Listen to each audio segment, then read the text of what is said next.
by the musical accompaniment of the James L. Dean Band, the James Rose Center held an opening reception for its second International Residential Design Competition and exhibition, Suburbia Transformed 2.0.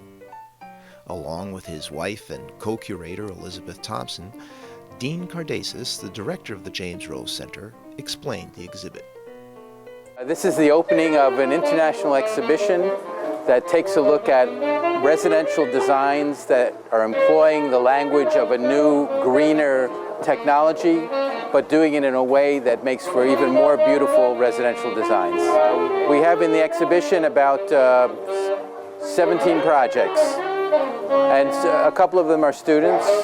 They're from all over the United States, and we also have a project from the Netherlands and one from Australia. These are projects which look at doing things in a greener way that is also more beautiful.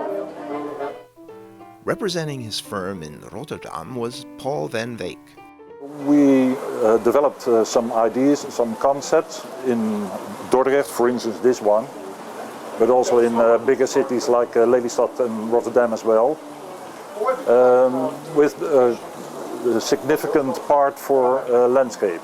And we use the landscape in a way as a planning mechanism.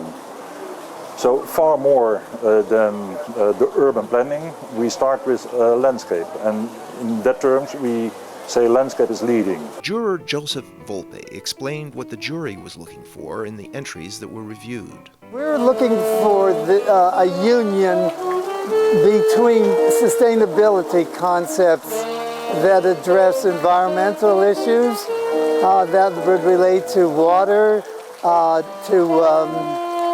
to plants, to earth, and the nature of the materials that we use to create structures, landscape and garden structures. Water quality becomes an obvious issue that's kind of ubiquitous, across the United States as far as developing suburban developments and things and neighborhoods. So water quality became kind of a big part of the design. The project actually didn't function very well. The driveway didn't work. You couldn't back out, and it looked like pretty much a parking lot in the backyard. The client has a very limited space, smaller than a tennis court. The property is only 50 by about 110 feet. So we made the back parking area more of a garden area and a place like an outdoor patio. So we replaced all of the impervious asphalt with big bluestone slabs and made her a nice little sort of symbolic lawn area circle. It's about taking a derelict remnant quarry that had been mostly coated with lawn and perennial gardens and reopening it to Long Island Sound, and exposing and expressing the old quarry that had been covered up before. Our project was in Avalon, New Jersey, and our client wished to have a native landscape to go in a greener direction with the entire property. So there's everything from rainwater harvesting systems for the roofs that actually irrigate the green roofs and also allow for more water to be dispersed through the site and through the residents. All of the plantings are native plantings, native grasses, and floral to the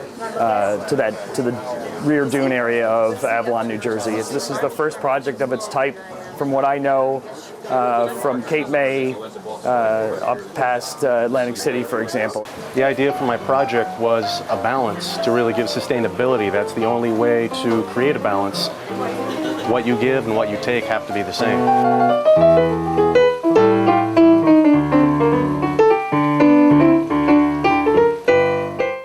The James Rose Center is located at 506 East Ridgewood Avenue in Ridgewood, New Jersey.